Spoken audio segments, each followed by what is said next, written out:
Bonjour, bienvenue à vos 2 minutes juridiques avec le cabinet d'avocats Landau Associés par VK. Dans quelques minutes, notre grand dossier sera la mémoire de l'esclavage, mais tout de suite, les brefs de la semaine. Avec une ordonnance intéressante du TA d'Amiens sur le contrôle du juge, sur ce que doit faire le pouvoir délégant quand la qualité de l'eau se dégrade. Une décision intéressante du Conseil constitutionnel qui peut-être met fin à une longue saga sur le tri mécano-biologique. Alors en matière de déchets, ce TMB a connu plusieurs morts et quelques résurrections. Le Conseil constitutionnel valide la situation législative actuelle qui est une résurrection à bas bruit et très limitée de ce TMB. Autre question et autre saga, est-ce que je peux encore faire des centrales électriques au fioul en matière de production? A priori non, sauf que quand on est en Guyane dans des zones non raccordables, la question peut se poser. Et il y avait déjà eu lieu en référé à toute une série de décisions du TA de la Guyane, puis du Conseil d'État. Nouveau rebond, mais au fond, cette fois-ci, avec une décision du TA de la Guyane du 28 avril 2022 qui, de nouveau, censure ce projet, mais cette fois-ci sur des questions de site. Autre question environnementale, est-ce que la charte d'un PNR est à prendre en compte au stade donc d'une demande, d'une instruction, d'une demande d'autorisation d'installation classée pour la protection de l'environnement? Eh bien oui, au stade donc d'une cohérence avec les orientations et mesures fixées par la charte du parc, nous dit le Conseil d'État. De son côté, le TA de la Guadeloupe a eu une affaire assez amusante à traiter. On a un permis de construire, ok, pour un élevage de caprins, bien. Sauf que les voisins se rendent compte que, soit les chèvres sont atteintes de religiosité toute nouvelle et savent désormais chanter, soit il y a anguille sous roche. Et en l'occurrence, c'était donc la rénovation d'un temple hindou avec des manifestations religieuses qui incommodaient les voisins. En même temps, il faut savoir que des temples hindous dans les champs répondent à une longue histoire de l'engagement ou engagisme qui a été connu là-bas. Or, là où ça devient rigolo, c'est que, évidemment, l'affaire a connu un autre tournant lorsque l'on a retrouvé des vidéos du maire de cette commune reconnaissant qu'il savait qu'il s'agissait dans son permis de construire en réalité d'un temple hindou. Conclusion, quand on contourne le droit de l'urbanisme, il ne faut pas le dire à la télé. Voilà. Urbanisme toujours, Conseil d'État, 19 avril 2022. Est-ce qu'une commune peut préempter un terrain faisant l'objet d'un bail à construction? Réponse nuancée du Conseil d'État. Conseil d'État toujours qui donne un coup de boutoir au recours à l'interagir des associations de défense de l'environnement contre certains permis de construire quand on est dans des zones déjà urbanisées. Alors là, cet arrêt du 12 avril 2022 va faire beaucoup parler de lui parce que ça va considérablement restreindre la capacité à agir de ces associations. Texte au JO, donc un décret du 22 avril 2022 sur les voies vertes. Dans certains cas, dans le cas des pouvoirs de décision de pouvoir de police de la circulation, on va pouvoir avoir, avec un maximum de 30 km/h, des circulations de véhicules à moteur sur les voies vertes. C'est très discuté. Est-ce que ça va faciliter les voies vertes que l'on puisse avoir des circulations de véhicules à moteur, mais dans des cas très limités et qui sont définis par l'autorité de police, ou est-ce que c'est une atteinte à ce qu'est une voie verte? Ce point est très discuté, mais de toute manière, les choses sont entre les mains des pouvoirs de la police de la circulation, d'une part, et d'autre part, sous un contrôle qui sera sans doute très strict du juge, d'autre part. Passons aux agents. Alors, beaucoup de choses. Refonte et revalorisation des indemnités de fonction des magistrats administratifs. Modernisation et évolution des modalités de publicité des emplois dans la fonction publique sur l'espace numérique de la fonction publique. Aussi en matière de FPE, parution d'un décret relatif à la protection sociale complémentaire. On avait eu ceux sur la FPT et la FPH très récemment. Autre texte en FPT comme en FPE sur la procédure de reclassement d'agents considérés comme reconnus comme inaptes. Et puis un décret aussi pour renforcer, réformer ce que sont les contrôles et audits internes de l'État, ce qui est lié à un certain nombre d'autres textes qui sont la réforme de la haute fonction publique de l'État et quelques éléments de réorganisation. Puisqu'on parle de la réforme de la haute fonction publique de l'État, c'est au tour également de Bercy de passer à la moulinette de la réforme de la haute fonction publique de l'État avec une évolution parallèle de ce que sont les missions, recentrées, du contrôle général économique et financier. En matière de culte, alors la radicalité de fermeture administrative des établissements de culte, on a une confirmation par le Conseil d'État de ce qu'avait été la position du TA sur le fait que la radicalité du propos ne suffit pas toujours à fonder une telle mesure de fermeture administrative. En matière d'élection, évidemment, on a eu le second tour de l'élection présidentielle et bien sûr, le Conseil constitutionnel a proclamé les résultats de cette élection. Et alors, là aussi, c'est comme pour le premier tour, ça vaut le coup de lire cette décision. Alors évidemment, il y a censure des votes à lourdios Icher en raison de la mise en scène opérée par Jean Lassalle. Bon, ok, mais il y a aussi d'autres petites censures qui sont à voir. Cette fameuse commune, 47 habitants, dans lequel on va voter dans l'église avec usage du confessionnal comme isoloir, franchement, c'est quand même trop mignon, quoi. Voilà. Et quelques autres cas à voir. Allez regarder ça. Et puis, on a eu la convocation des électeurs pour législatives en 2022. Alors, il y avait des bruits comme quoi il y aurait une dissolution de l'Assemblée nationale qui était encore une fois une infox, clairement, qui s'est promenée partout. On a bien eu, avec le calendrier ordinaire prévu, le décret de convocation des électeurs, avec le calendrier que voici. Bien. Bulletin, non plus de vote, mais bulletin municipal. On a eu 2 décisions du 14 avril du Conseil d'État très intéressantes. Une qui précise que ce droit des oppositions à disposer d'une tribune s'applique également lors des mises en ligne d'informations générales, d'une part, et d'autre part, que oui, il n'est pas illégal qu'il y ait une tribune également de la majorité des élus de l'Assemblée délibérante. QPC maintenant, le Conseil constitutionnel vient d'enregistrer sa 1000e question prioritaire de constitutionnalité, donc succès impressionnant. Il faut rendre grâce aux nombreux papas de ce texte, puisque c'est une réforme qui avait été votée et voulue par Nicolas Sarkozy, précédemment qui avait été proposée et voulue par François Mitterrand sur les instances de Robert Badinter, et un certain nombre d'autres commissions entre les deux, notamment présidées par le doyen Vedel, avaient essayé de militer en ce sens. Donc rendons hommage à tous ces parrains, de droite comme de gauche, qui ont conduit à ce qui est clairement une avancée de notre démocratie et de notre système juridictionnel. En matière de marché, décision intéressante de la CA de Bordeaux sur le formalisme pour les mémoires en réclamation avec possibilité de joindre l'ensemble des demandes de paiement antérieures. Et puis toutes les mini-brefs, que voici, que voilà, et que voici encore. Passons maintenant à notre grand dossier, mémoire d'esclavage, droit, travail de fond, commémoration. La loi du 30 juin 1983 a mis en place un régime assez complexe de journées commémoratives du souvenir de l'esclavage.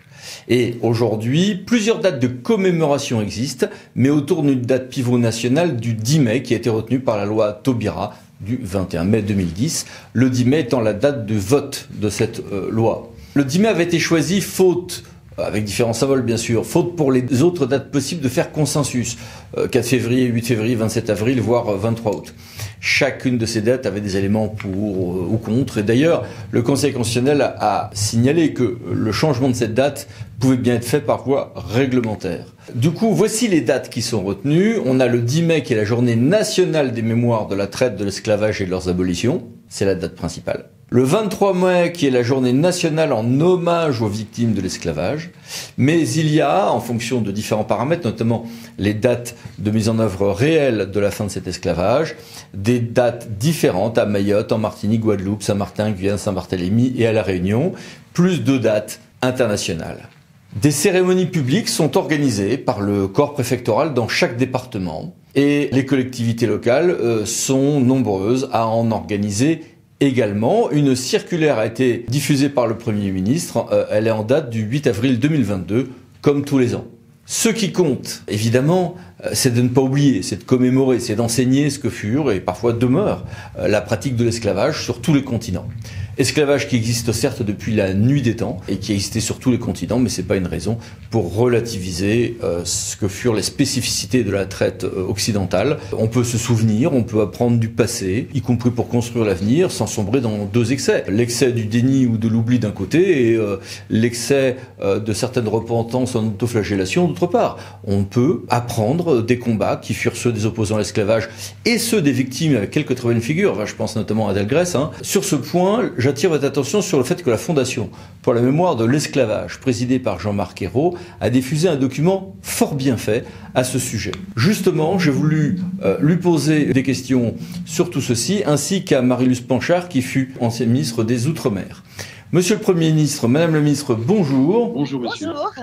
Et merci d'être avec nous. Première question, Monsieur le Premier ministre, comment résumer le travail accompli par la Fondation que vous présidez. C'est une fondation qui a pour but de faire un travail pédagogique. Elle s'adresse bien sûr à l'ensemble des Français et les Françaises, à tous les citoyens, mais elle s'adresse en priorité à la jeunesse, et en particulier les jeunes de l'école, du collège et du lycée. Donc nous avons là un travail énorme à faire pour combler des lacunes, car cette histoire, elle est connue de façon, je dirais, approximative. On sait qu'il y a eu de l'esclavage en France, enfin qu'il y a eu de l'esclavage dans les colonies françaises, mais qu'on ne connaît pas les mécanismes qui ont conduit à ça, et qui est une histoire à la fois française, mais qui est aussi une histoire européenne. Tous les pays d'Europe ont participé, et aussi une histoire mondiale. Et en tant que maire de Nantes, vous aviez justement voulu prendre ce sujet à bras-le-corps. Comment et pourquoi? Au niveau municipal et intercommunal. Absolument, absolument. Moi, j'ai été élu maire en 1989. J'avais pris l'engagement à l'époque de combler un vide, c'est-à-dire faire la lumière sur cette histoire, l'histoire de Nantes, de son port, de ses activités économiques, de ses échanges économiques, et qui était un sujet sensible, qui pouvait diviser, c'est vrai, mais qui faisait partie de l'histoire et qui avait été complètement occulté. Donc le travail a été fait, qui a commencé par une très grande exposition au Château des Ducs de Bretagne, qui est devenu depuis le musée de l'histoire de Nantes. Et cette exposition qui a expliqué au grand public l'histoire de la traite, de l'esclavage, de la colonisation et de l'enrichissement économique de toute une région, le public a été surpris de découvrir tout ça et a été passionné, intéressé. Et depuis, nous avons fait un chemin considérable pour la connaissance de cette histoire, qui encore une fois n'est pas une histoire que nantaise, qui n'est pas une histoire que française, mais qui est l'histoire de toute l'Europe. C'est la première étape de la colonisation. Il y a eu la colonisation ensuite après l'abolition de l'esclavage en 1848, mais il y a eu d'abord une première colonisation au XVIe, XVIIe, XVIIIe jusqu'au XIXe, et qui a été basée sur l'esclavage, et qui était la même chose en Angleterre, la même chose en Espagne, la même chose au Portugal, qui a d'ailleurs été le premier à commencer, la même chose au Danemark, enfin dans tous les pays d'Europe. Donc c'est une histoire qui est la nôtre et que nous devons absolument connaître, non pas dans un souci de repentance, de mea culpa, mais parce que c'est notre histoire. Et cette histoire avec ses contradictions, ses luttes aussi pour l'émancipation, pour le refus de l'esclavage, parce qu'il y a eu bien sûr les partisans de la traite et de l'esclavage, mais il y a eu aussi tous ceux qui ont lutté contre. D'abord les esclaves eux-mêmes, mais aussi des esprits éclairés, inspirés par les philosophies, inspirés par la religion, et qui disaient non à la mise en esclavage d'autres êtres humains. Donc c'est cette histoire qu'il faut expliquer, connaître et mieux comprendre. Et quel conseil donner aux acteurs locaux à ce propos? Eh bien, la loi Taubira qui a été votée en 2001, qui a fait que la France reconnaît que la traite et l'esclavage sont des crimes contre l'humanité, a instauré aussi une journée de commémoration, complétée par une deuxième journée d'ailleurs, qui est la journée à la mémoire des victimes de l'esclavage. Donc il y a deux dates, il y a le 10 mai et il y a le 23 mai. Et le Premier ministre a signé, comme chaque année, et cette circulaire est déjà partie, une circulaire qui s'adresse aux préfets et qui ont mission de s'adresser à tous les maires de toutes les communes de France, de l'Hexagone et des Outre-mer. Et cette circulaire est également adressée aux recteurs. Et donc à eux de soutenir ou de prendre des initiatives mémorielles, des commémorations, mais aussi des événements qui peuvent être des événements culturels, parler des héritages culturels de cette histoire, qui peuvent être des événements pédagogiques avec les écoles, les collèges et les lycées. Vous savez qu'il existe un concours, un peu sur le modèle du concours de la déportation, qui est le concours de la flamme de l'égalité.